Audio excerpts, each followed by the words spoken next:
Halo teman-teman, selamat datang di channel Bucin Novel Audio. Jangan lupa subscribe ya. Terima kasih. Episode 2. Maaf, ucap Axele membantu Alisa untuk bangkit. Tidak apa-apa, maaf, Kak, aku harus kembali ke kelas, ucap Alisa gugup lalu berlari kecil menjauhi Axele. Cantik, gumam Axele tersenyum sambil menatap kepergian Alisa. Brum, brum. Suara motor mulai terdengar memecahkan suasana malam yang begitu hening. Axele menatap lawannya yang menatap remeh dirinya. Berlahan senyuman sinis melingkar di wajah Axele menandakan jika dia tidak takut sama sekali. Ingat Axele 50 juta, batin Axele menyemangati dirinya sendiri. Ayo, bro, lo pasti bisa. Ingat 50 juta, ucap Birma, Pran dan Dirga menyemangati. Tentu saja ketiga sahabatnya itu yang paling heboh memberikan dukungan kepada Axele. Berlahan satu orang wanita berpakaian super seksi maju ke depan. Dia membawa satu kain merah di tangannya sambil bergaya di depan sana. Sebagai tanda jika balapan akan segera dimulai. 1, 2, let's go, teriak wanita itu, sehingga Axele dan yang lainnya langsung melajukan motornya dengan kecepatan tinggi. Suara teriakan histeris para pendukung langsung terdengar ricuh sebagai penyemangat mereka. Axele mempercepat laju motornya dan melewati para pembalap yang lainnya. Jujur balapan liar seperti ini memanglah hal biasa yang selalu dia lakukan. Jadi dia sudah tahu persis bagaimana cara agar mencapai garis finish dengan mudah. Gue janji, jika gue menang gue akan memberikan uangnya untuk bidadariku, gumam Axele tersenyum sambil membayangkan senyuman Alisa. Sejak pertama kali bertemu dengan Alisa, Axele yakin jika Alisa adalah wanita yang tepat untuknya. Bukan hanya cantik, akan tetapi Alisa juga memiliki hari yang sangat bersih. Tidak seperti para penggemar fanatiknya yang lainnya, yang bisanya hanya bergaya dan juga berfoya-foya. Saat mendekati garis finish, salah satu pembalap lainnya mengejar Axele. Saat ingin menyalip, pria itu secara sengaja menendang motor Axele. Hingga motor yang dikendarai Axele sempat oleng, akan tetapi dia dengan cepat mengendalikan motornya.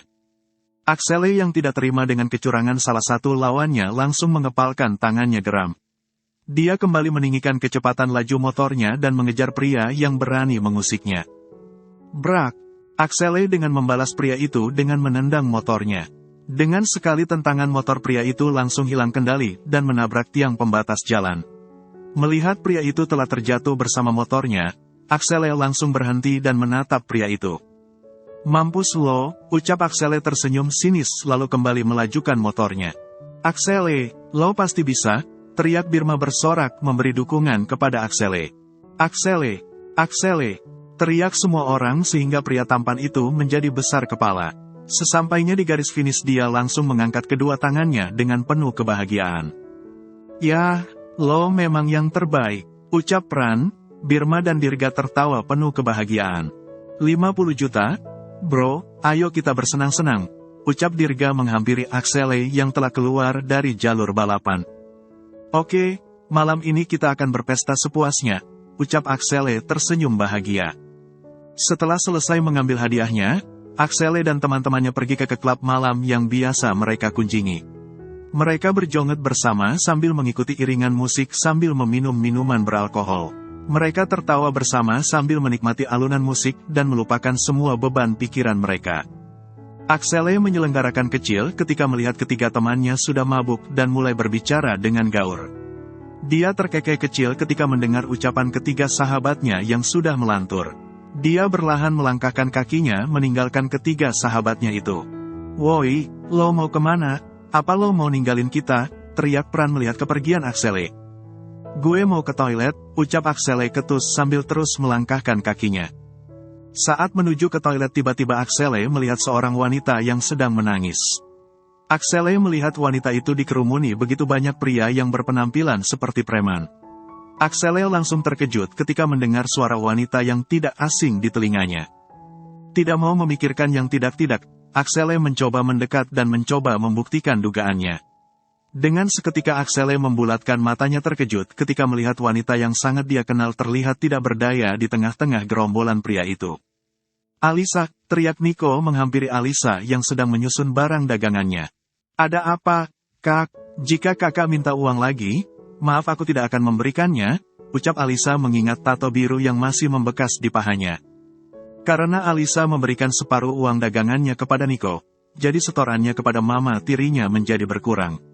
Memang dia mendapatkan uang lebih dari pemberian Axele. Akan tetapi dia menyisihkannya karena ingin membeli keperluan kampusnya. Alisa adalah gadis yang pintar, sehingga dia mendapatkan undangan khusus dari universitas tempat Axele kuliah.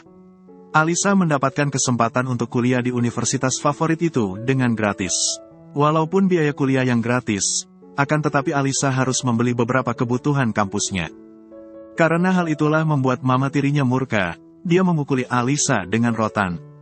Bukan hanya itu, Alisa juga tidak diperbolehkan masuk ke dalam rumah. Sehingga Alisa harus tidur di teras semalaman. Tidak, aku tidak membutuhkan uangmu, ucap Niko menarik kursi dan duduk sambil menatap tubuh indah Alisa. Jadi, tanya Alisa mengerutkan keningnya bingung. Ayah menyuruhku untuk menjemputmu. Katanya kita akan menghadiri pesta salah satu kerabatnya. Jadi kau cepat tutup warung kumuhmu ini. Lalu bersihkan dirimu dan kenalan ini, ucap Niko melemparkan kantongan plastik yang berisi sebuah gaun kepada Alisa. Alisa menatap gaun itu dengan penuh kebingungan.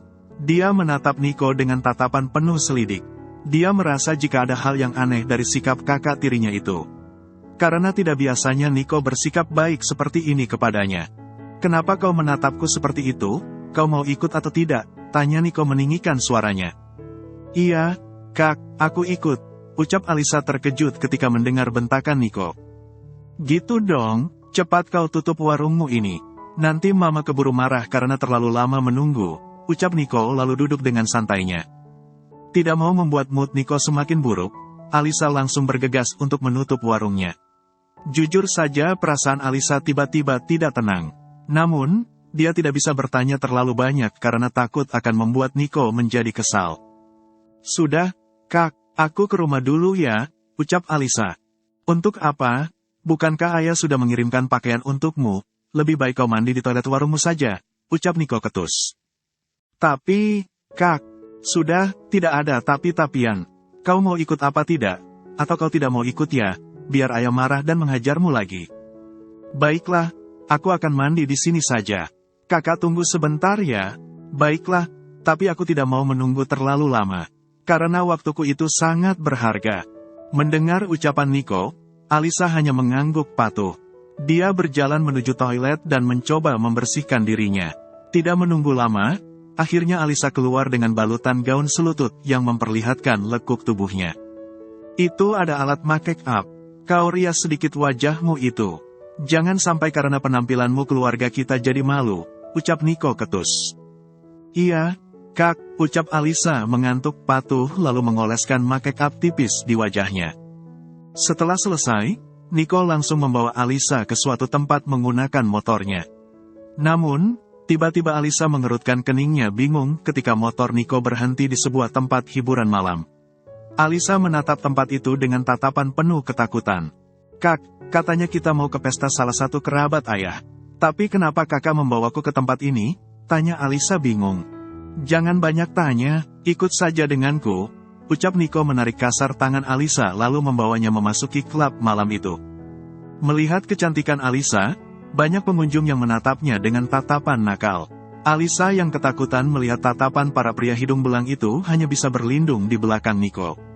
Dia kira Niko yang dia anggap seperti kakaknya, akan melindunginya dari para pria hidung belang itu. Akan tetapi kali ini dia salah besar. Seorang kakak yang seharusnya melindunginya, ternyata akan memanfaatkannya untuk kepentingannya sendiri. Melihat Niko datang bersama wanita cantik dan juga lugu, segerombolan pria berpenampilan preman langsung datang mendekatinya. Aku sudah datang membawa apa yang bos mau. Jadi uangku sudah lunas, kan? Tanya Niko kepada seorang pria yang telah berumur di depannya. Ternyata kau benar, adikmu sangat cantik, ucap pria itu menarik dagu Alisa dan menatap kagum kecantikannya. Lalu mana bonus untukku? Tanya Niko menarik Alisa. Karena kau membawa gadis yang sangat istimewa, maka aku akan memberikan bonus lebih untukmu. Ambil ini, ucap pria itu memberikan amplop berisi uang kepada Niko.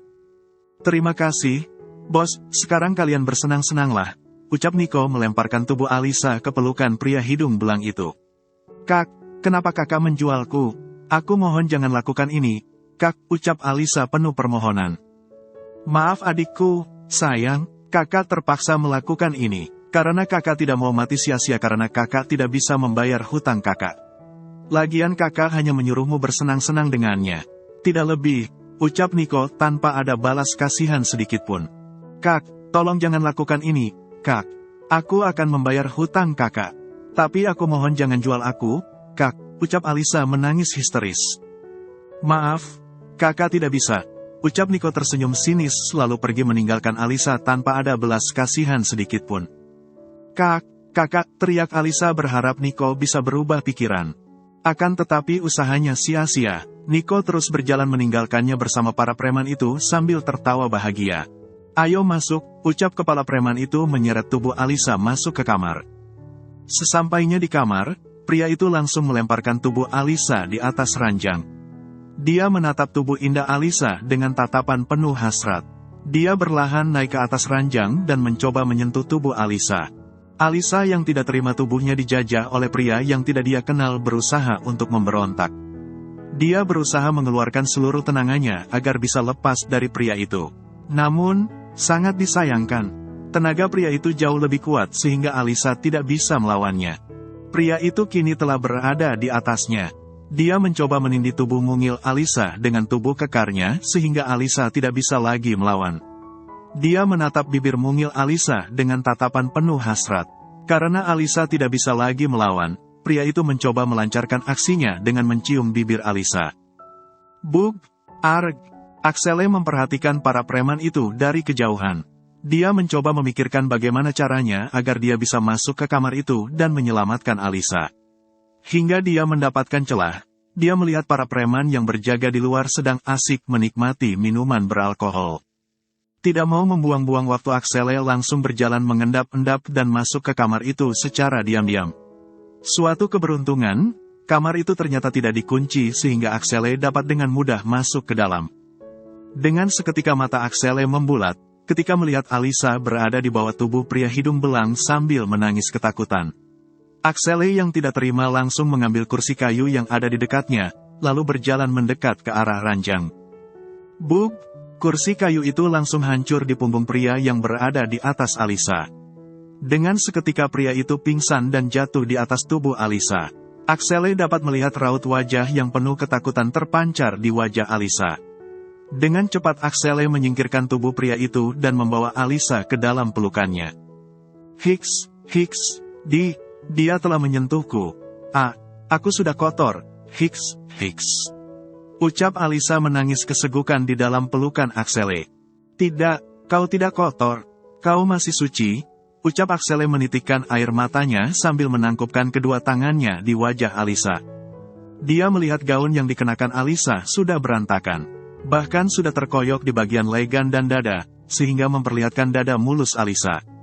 Lebih baik kita sekarang pergi dari sini, ucap Axele membuka kemejanya lalu menutupi tubuh Alisa yang terbuka. Alisa hanya diam lalu mengangguk patuh. Sebelum pergi dia menatap pria yang terbaring tidak berdaya di atas ranjang. Dia mengingat dengan jelas bagaimana Nico menjualnya tanpa ada rasa kasihan sedikitpun. Ayo, ucap Axele menarik tangan Alisa dan membawanya kabur lewat jendela. Saat ingin menuju ke parkiran untuk mengambil sepeda motornya, Alisa melihat beberapa preman yang berjaga di parkiran. Melihat itu, Alisa langsung menghentikan langkahnya sambil menatap preman itu dengan penuh rasa ketakutan. Ada apa? Tanya Axele menatap Alisa. Itu anak buah kakak. Mereka tidak boleh melihatku, ucap Alisa gemetar ketakutan.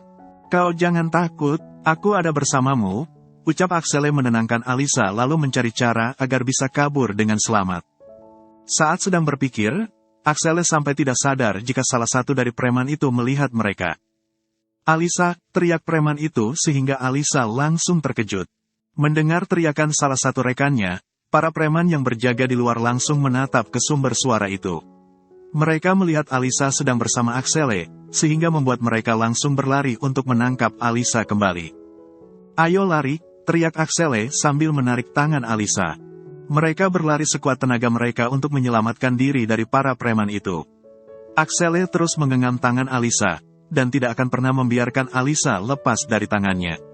Dia rela mati di tangan para preman itu, asalkan dia bisa melindungi Alisa, wanita yang telah berhasil masuk ke dalam hatinya. "Kak, aku tidak kuat lagi," ucap Alisa sudah kehabisan tenaga. Melihat Alisa sudah sangat kelelahan, Axele langsung menatap ke arah preman itu. Walaupun belum terlihat, akan tetapi Axele dapat mendengar suara para preman yang terus mengejar mereka. Hingga akhirnya mata Axele langsung tertuju pada sebuah bangunan kosong yang ada di dekatnya. "Ayo," ucap Axele menarik Alisa menuju bangunan kosong itu. Axele membawa Alisa untuk bersembunyi di dalam gedung tua yang gelap gulita. Melihat tubuh Alisa yang terus gemetar ketakutan, Axele langsung membawanya ke dalam pelukannya. Dia mencium lembut kening Alisa dan mencoba untuk menenangkannya. "Diam, jangan bersuara," bisik Axele sambil mempererat pelukannya. Mendengar ucapan Axele, Alisa langsung mengangguk patuh. Dia menangkupkan wajahnya di dada bidang Axele sambil menutup mulutnya. Mereka terus berdoa dalam hati mereka agar mendapatkan perlindungan dari kejaran para preman itu. "Di mana mereka?" tanya salah satu preman itu ketika tidak lagi melihat jejak Alisa dan Axele. "Sepertinya mereka sudah kabur," ucap preman lainnya. "Tidak mungkin, mereka pasti masih ada di sekitar sini. Cepat cari mereka, atau kita akan dihabisi, bos." Mendengar perintah salah satu rekan mereka, para preman itu terus mencari keberadaan Alisa dan Axele di sekitaran gedung. Alisa yang mendengar suara para preman di luar sana terus merasa cemas. Yang dia takutkan saat ini bukan hanya dirinya sendiri. Akan tetapi dia takut jika Axele kenapa-napa hanya karena menyelamatkannya. Melihat raut wajah Alisa yang ketakutan, Axele menatapnya sambil tersenyum. Sebagai kode jika semua akan baik-baik saja. Hingga akhirnya keadaan di luar sana menjadi hening. Axele yang tidak mendengar suara preman itu lagi mencoba untuk memeriksanya. "Bagaimana, Kak?" tanya Alisa. "Sepertinya mereka sudah pergi, tapi kita di sini saja. Aku takut mereka masih berkeliaran di luar sana," ucap Axele kembali memeluk Alisa. Alisa yang merasa nyaman di dalam pelukan Axele hanya diam saja. Dia menyandarkan kepalanya di dada bidang Axele sambil mencoba menenangkan dirinya. Axele terus membelai rambut panjang Alisa, sehingga membuatnya tertidur di dalam pelukan Axele. Axele yang juga sudah kelelahan ditambah lagi pengaruh alkohol ikut tertidur sambil memeluk erat tubuh Alisa. Sehingga keduanya larut dalam mimpi mereka sambil berpelukan sebagai penghangat tubuh mereka di tengah-tengah dinginnya angin malam. "Hai, sedang apa kalian?" Matahari mulai muncul dan menyinari dunia. Para warga juga sudah mulai berkeliaran dan melakukan aktivitas mereka masing-masing. Hingga akhirnya salah satu warga melihat sesuatu yang aneh di dalam rumah kosong di tengah-tengah perkampungan mereka. Dia melihat sepasang anak muda yang tidur sambil berpelukan dalam gedung kosong itu. Dia melihat pakaian sang wanita yang berantakan sehingga menimbulkan pikiran yang tidak-tidak. Dia yakin jika pasangan pemuda itu adalah pasangan kekasih yang sedang berzina di kampung mereka. "Hai, sedang apa kalian?" tanya warga itu sehingga membuat Axele dan Alisa terbangun dari tidur mereka.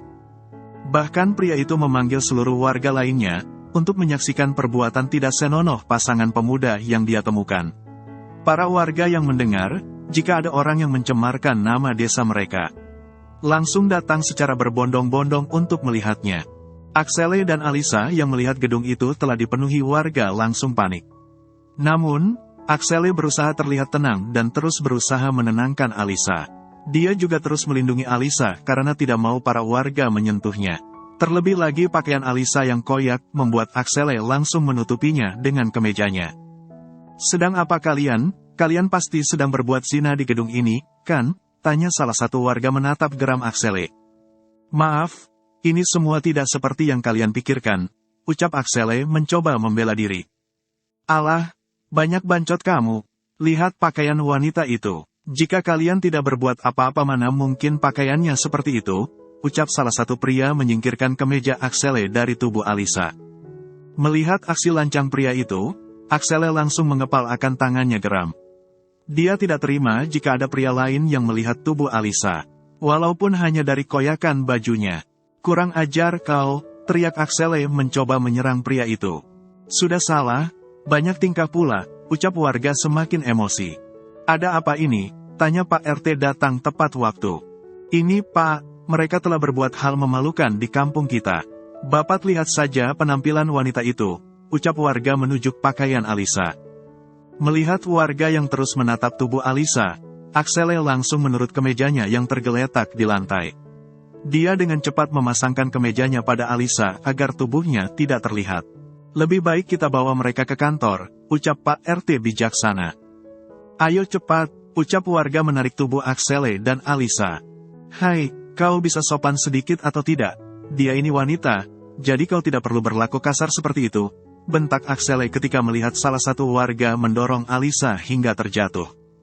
Melihat keberanian Axele, para warga langsung menatap ke arahnya. Memang yang dikatakan Axele memang benar. Walaupun mereka melakukan kesalahan, akan tetapi tidak membuat para warga bisa berlaku seenaknya saja. Terlebih lagi kepada Alisa yang seorang wanita. Sudah salah banyak bacot, ucap salah satu pria menempeleng kepala Axele. Kau, teriak Axele penuh amarah, lalu melayangkan tinjunya kepada pria itu. Kakak, sudah, aku tidak apa-apa. Ucap Alisa menenangkan Axele agar tidak terjadi kericuhan yang lebih besar lagi. Sudah, kita bicarakan ini dengan baik-baik, ucap Pak RT mencoba menenangkan pada warganya. Apa yang dikatakan pemuda ini benar. Kalian harus menghargai wanita. Tidak sepantasnya kalian berbuat kasar seperti itu kepada wanita ini, ucap Pak RT membela Axele. Setelah melewati berbagai kericuhan, akhirnya suasana menjadi sedikit tenang. Pak RT membawa Axele dan Alisa ke kantor desa untuk dimintai keterangan. Bahkan perangkat desa juga sudah menghubungi orang tua Axele dan Alisa untuk mempertanggungjawabkan perbuatan mereka. Alisa hanya bisa diam menunduk sambil meremas kedua tangannya. Yang dia takutkan saat ini bukanlah amukan para warga. Namun, dia takut jika ayah dan mama tirinya tahu. Sudah pasti dia akan dihukum sangat berat akibat kejadian ini. Terlebih lagi jika kakak tirinya menemukannya, dia tidak bisa lagi membayangkan bagaimana nasibnya nantinya. Kau tenang saja, semuanya akan baik-baik saja. Aku akan selalu melindungimu, ucap Axele tersenyum sambil berusaha menenangkan Alisa. Mendengar ucapan Axele, Alisa langsung menatapnya dengan tatapan penuh rasa tidak percaya. Dia tidak menyangka jika masih ada pria yang sangat bertanggung jawab seperti Axele. Bahkan ini adalah pertemuan mereka yang baru ketiga kalinya. Akan tetapi Axele terlihat sangat memperdulikannya.